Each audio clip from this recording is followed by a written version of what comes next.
I don't know if we've done this throughout the day, but when you ask a question or pose a comment, if you could please introduce yourself as a way of also Mr. Barros getting to know you would be great. So I will turn it over to Mr. Barros. Maybe we can give another round of applause for him for his chairmanship today and moderation, as well as the discussion.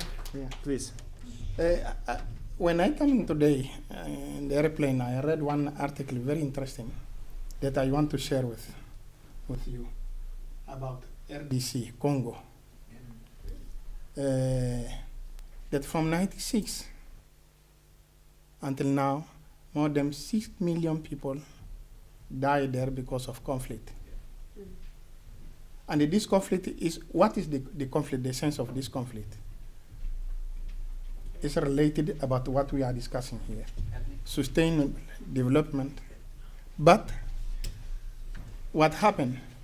The multinational companies who is financing, training the rebel groups, you have more than 106 different rebel groups in Congo.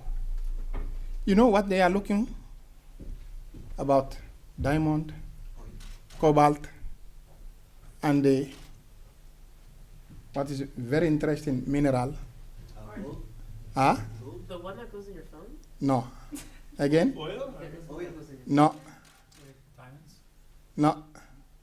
Copper? Again? A mineral? They have 60% of reserve in the world. Is it coal? What we use for electronic devices. It's not coltan. Coltan. And all the biggest companies, multinational, they are there. But nobody talk about this. It's shocking because if you see how the pollution, how the environment is damaged there, you cannot imagine. And with all this, you see, every 8 hours, one woman is raped in Congo. It's shocking this. But nobody talk about this. Some say this is a silent Holocaust. We need to talk about this, and we need to understand what is happening there. Congo is a very rich country, very big country. And they are preparing for the election, democratic election, maybe in 6 months or next year.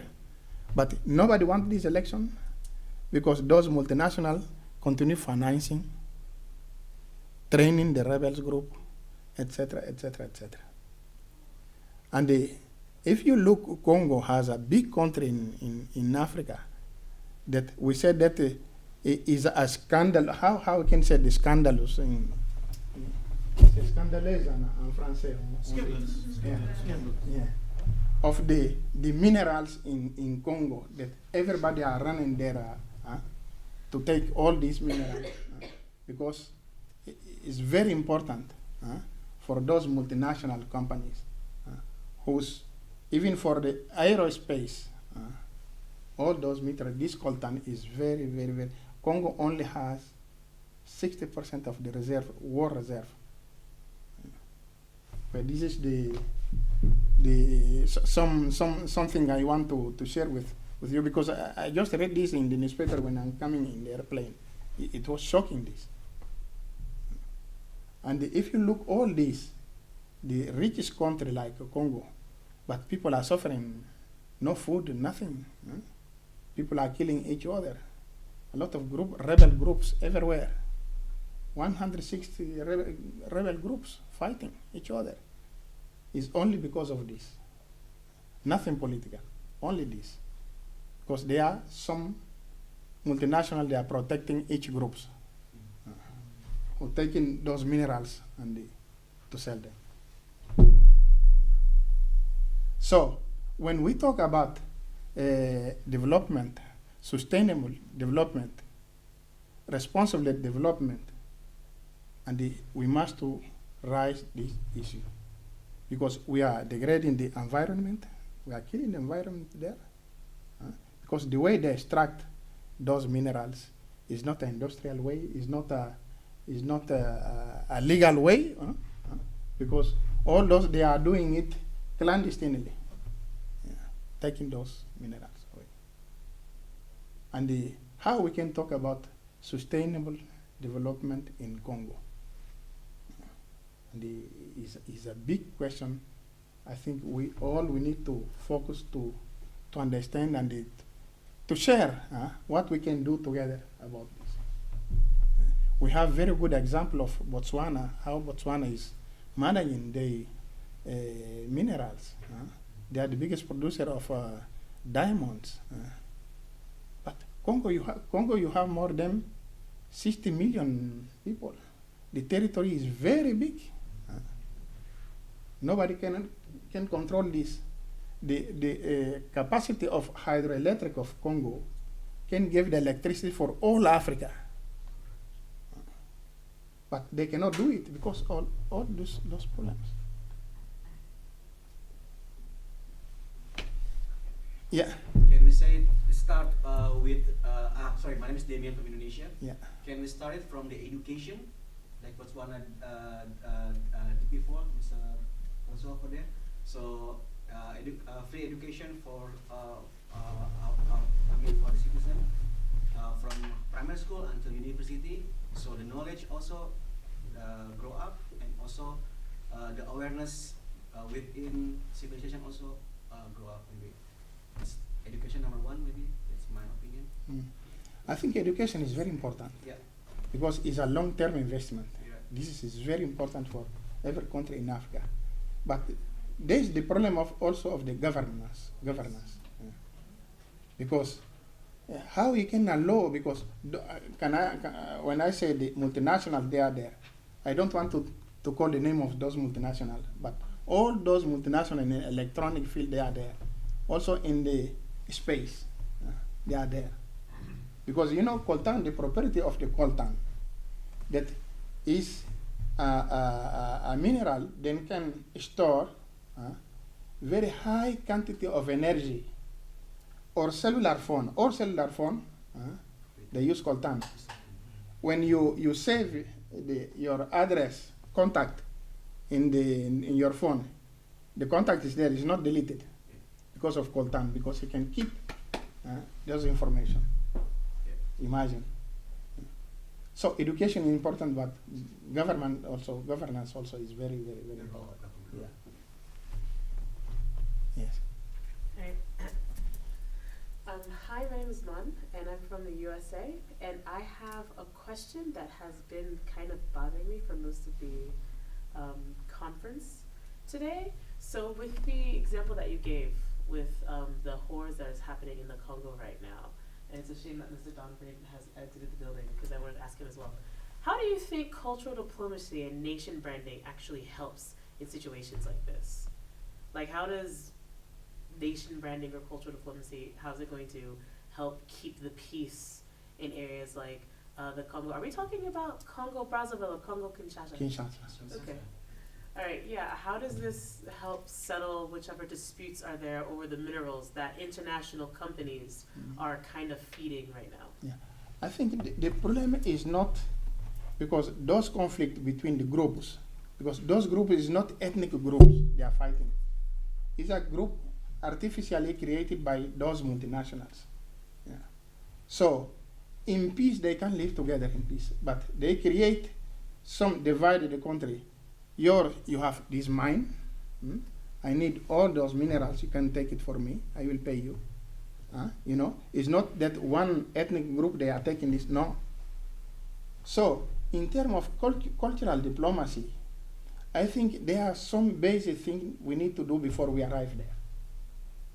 Yeah, this is why I'm talking about education and the good governance. Because those people used to live in peace between. Yeah. Those problems begin, I think, maybe 15 years ago.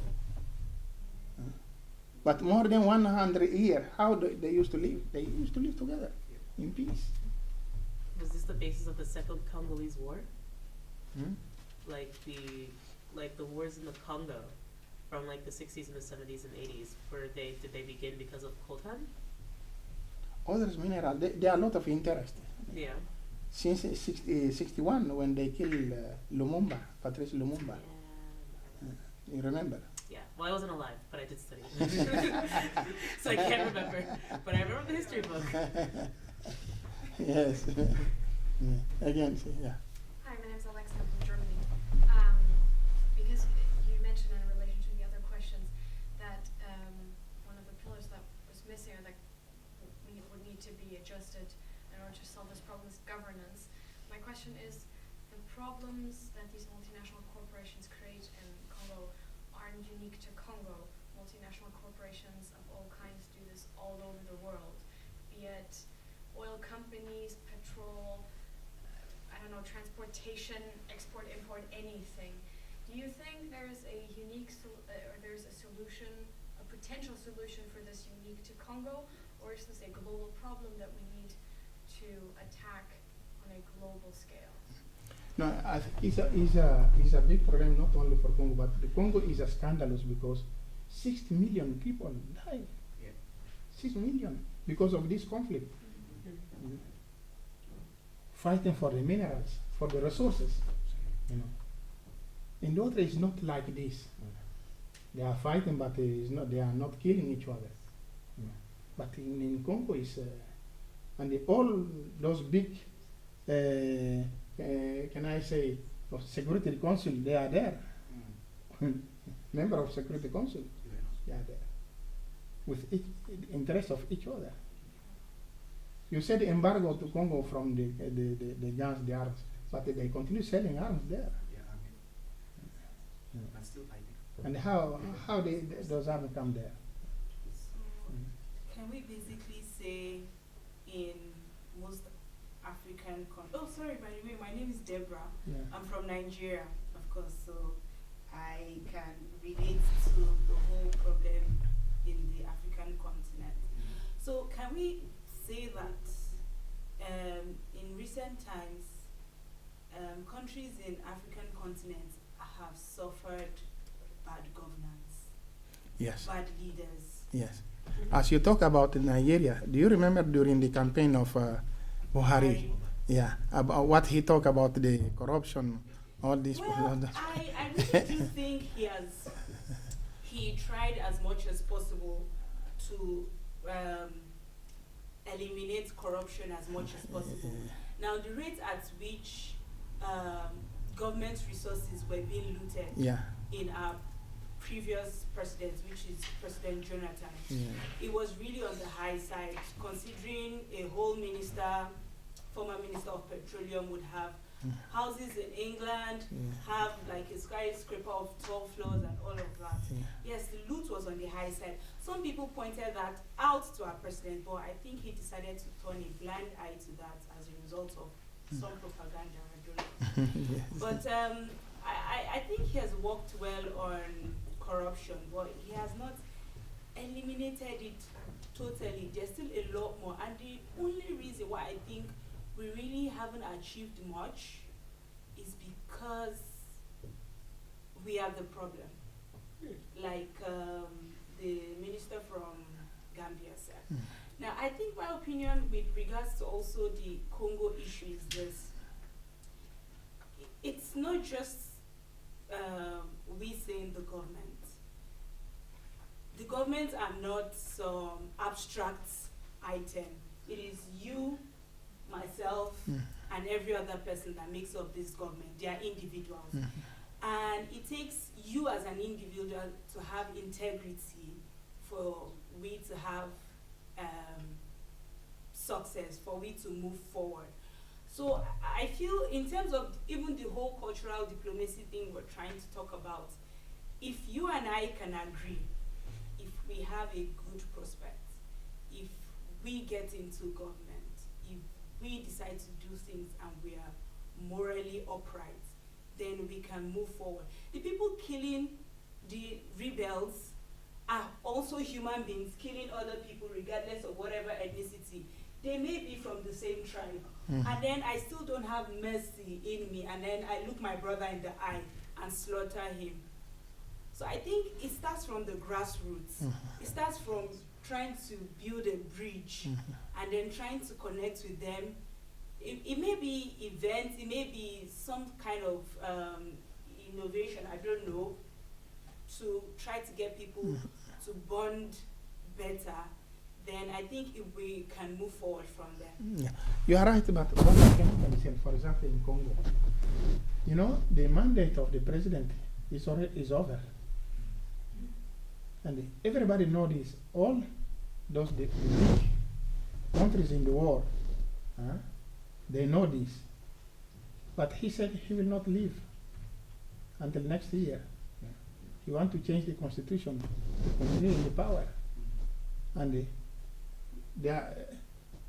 the only thing they said is, yes, you must negotiate, you must know, to see, etc., etc. But you know how he's protected, because the interest of they have in the country to continue to battle, to have the rebellions in the country, because they are profiting from the resources of the country. So it's very good what you said, that this at the beginning with your education, the basic education, you must follow some rules of ethic rules that will not allow you to enter in the things of corruption, etc. But corruption also, to have corruption, you must have corrupted. You know, so we need to fight everywhere. Yes. Yeah. Yes. My name is Runo. I'm from Zimbabwe. Yeah. And just to speak on that issue of corruption, actually similar to what my sister from Germany was saying, is that corruption is not unique to Africa. Yeah. We are not pioneers Yes. of corruption. It happens all over the world, even Yeah. in the strongest of economies. Yeah. But there's a level of corruption in Africa that happens to a point of dysfunctionality where things no longer work. So I was speaking earlier to my Southern African brothers from Botswana, and we were talking about maybe the fact that governance for us as Africa, in terms of trying to understand democracy, maybe democracy is not the end all be all. Maybe there's something. Okay, I shocked someone. No, but not in that way. Not in that way. No, because I mean, maybe we need to understand what governance means to us as Africans, especially considering that some of these leaders come from, they were part of the struggle and they have a sense of entitlement, or there's something that happened during the struggle that they are still trying to process, and their relationship with power is now, so I think, the corruption aspect, I don't know, it's neither here nor there. Yeah. It's the governance and how we define governance to ourselves as Africans. I think Gigi said there's something called a good dictator.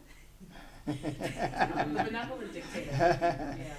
Yes, I mean, because I mean, if your dictator is good, then they can still push for the people's agenda, and stop them from voting for someone like Donald Trump.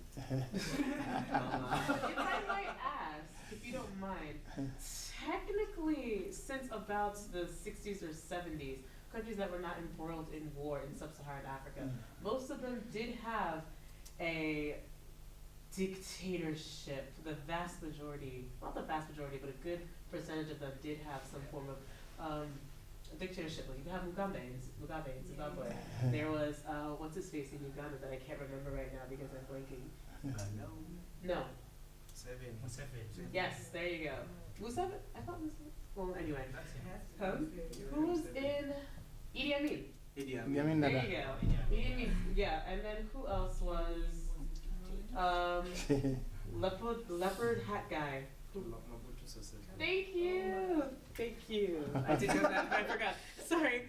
Yeah, those are just prime examples of dictatorships in Africa, and that we are well aware did not. Oh, we also had Charles Taylor in Liberia.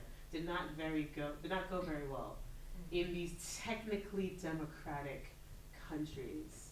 And the reason that I was surprised when you said that democracy is not the end all be all is because one of the main reasons as to why China is doing a lot of investment in Africa isn't just so that they can have access to minerals, but also to kind of sort of spread their idea of government, because communism works wonders there. It works wonders in China, and part of their whole branding now is to prove that democracy is not the end all be all. So hearing you say that was like really surprising, because I'm thinking, oh my gosh, all that Chinese investment is working. Like, oh. Trust me, I have beef with China, but Yeah. Oh, who doesn't these days? But one thing is interesting. I remember last year we was discussing this here with the president of Academy, Professor Constantinescu, the president of the Academy, ICD, that during the communism, he was saying that during the communism, the time of communism in Romania, for example, in his country, he was talking. He's the former president of Romania. In that time, you never see people talk. The word corruption, people don't know this. And now we are in democracy, these things appear, and sometimes you cannot explain this, how, because those regime, dictatorial regime, communism regime in that time, this word you cannot hear about this because it's not happening. You are, it can exist, but it's very difficult in the way we are seeing this now. I remember one time I went in, it was in 1994, I went to Taiwan to study there. And in that time, Taiwan, the GDP with Taiwan is not compared with China. And the reserve they had in that time is not comparing with China reserve in 94. And the Taiwan was in the top, the bigger reserve in the world. Okay. I was studying there the experience of economic development of Taiwan, how they can achieve the level of development they had in that time. What they told me, that it was all those time, it was a dictatorial regime in Taiwan. It's the same in Singapore. Like in Singapore. Yeah. Yeah. Yeah, I'm Joseph from California, United States, and I think before my question, I just wanted to, and we can go back to it, is the concept of democracy, and oftentimes states are put in democracy as quotes, and I would also say communism is in quotes as well. If China is communism, I think that's very far from what Lenin was talking about. And I would also say that a lot of like Russia, is a democracy with voting, but we know who's going to be president. And so I think pure or just a better understanding of democracy is really its required institutional evaluation. And so to my question being the atrocities that are happening in your example, the Central African Republic, you did note that there are, for instance, UN understanding of what's happening, and correct me for my ignorance, but is Congo a member of the African Union? So that's another institution that is aware of what's happening, just as you are, as you're sitting here reading a newspaper about it. And then you don't have to say the names of the multinationals, but we know which companies are doing this. So it couldn't be any simpler on paper that justice needs to be served as far as stopping the hand that is feeding these rebels, whether it be arms or funding for the rebel groups. So I guess my question would be, if we have such a good understanding of it, is it how is the African Union and the UN and any other institution, how is there not any sort of Like a peacekeeping? how is there not any sort of progression in stopping this? Yes, maybe. Yeah, just, I don't have the answer to this, but in general, and this is not to compare what's happening in Congo Congo, the atrocities to anything else, but on the level of multinationals following or not following governance. Ireland can't even make Amazon and Apple pay taxes. So I think that is one of the problems that even, let's say, even if the African Union or the UN were not just aware of this, but publicly outspoken and saying we're going to take action, the question remains how do they get these large multinational corporations whose net worth and annual income outweighs most countries' GDP? How do they get them to comply without afterwards making a lot of, having a lot of fallback on potential other issues that could harm other people in a different way? And I think that is something, I'm not condoning what they're doing at all. Please don't misunderstand me on that point. But I think that is a complexity of an issue that multinationals have gotten so much power over us, over our governments, over the transgovernmental institutions, even the NGOs sometimes, that's like we're walking ourselves into our own little corner and saying, we don't know how to approach you because either way, you're going to fuck with us. Excuse the language. Oh, wow. You are going Alexa said that. Whoa. I can't, Alexa said. But they're going somehow, because most of the corporations who are doing this obviously don't care enough about human life to find other means to achieve their economic prowess. So either way, if someone puts a block in their path, they're going to try to retaliate in some manner. Unfortunately, we are living in the world where the bigs, they divide all the world. The day we will have the reform of the United Nations and the Security Council, that we can have also the seat there, maybe something can change, but they block until now. No country can enter in the Security Council, can be a member, they block. And everything is decided there. If they don't want to decide something there in Security Council, somebody leave alone because he has a power, he solve the problem here alone. You understand what I'm saying? Yeah. For example, if the Security Council said, okay, Iraq doesn't have the Weapons of mass destruction? exactly.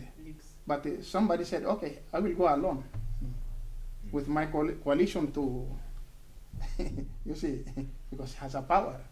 Yeah. So the day we will have the new international order, maybe something will work together. Because those multinational companies, they belong to, they are in several countries. And those countries will not react. Yeah. They don't care about how the people are suffering there in Congo. Yes. You mentioned Taiwan in the 90s as having grown fabulously rich, and Taiwan is part of a group of economic Asian countries called the Four Asian Tigers, Singapore, Taiwan, Hong Kong, and South Korea, that grew very wealthy from like the 80s to now due to a lot of investment from multinational corporations, and also many of these countries during that time were under very strict dictatorships. But what I was curious about is why has this not been the case in the Congo? Because in a sense you have almost this exact same thing happening. You have companies that go in and they want the resources, so they pull money into it, and then eventually, at least in the case of these four Asian countries and four city-states, they became very stable and very rich. But it seems that this has made the situation in the Congo significantly worse. And I'm wondering, why is that? I think Taiwan has a very big back who's protecting them. Because when I went there, one thing I see is very strange in Taiwan. How they made the copyright, the electronic device, all those, they copy, nobody, nothing happened. Nothing happened. Those notebook computer, Axer, all those, In that time, they are the first manufacturer of the screen. But all the copies, nobody cares. Maybe it's not something that can hurt those multinationals. Maybe. Yeah, actually, their growth was more driven by human development. Yeah. And then they invested a lot in other sectors that they wanted to promote, like his former excellency is saying electronics. The electronics sector, it was more the engine of growth for most of the Asian traders at the time. Yeah. So they were looking more into the diversification aspect. But with most African countries, we still have, like he said, lots of resources that we can still extract. But what matters is, do we take them raw and send them away? Or are we making efforts to create industries within our countries that would create stable employment for our people? That is what we need to be thinking. Yeah. As different African countries right now. And that essentially the strategy why Botswana had the audacity to tell the Diamond Trading Center to say, we are not going to send diamonds to London, we are going to sell diamonds from home. So we should all be looking to develop appropriate policies that will drive the growth of our economies. And I think to add to that, at the end of the day, it really stems from an individual leader. Leaders are different. Sometimes you have that leader who is just going to stand bold and challenge the status quo.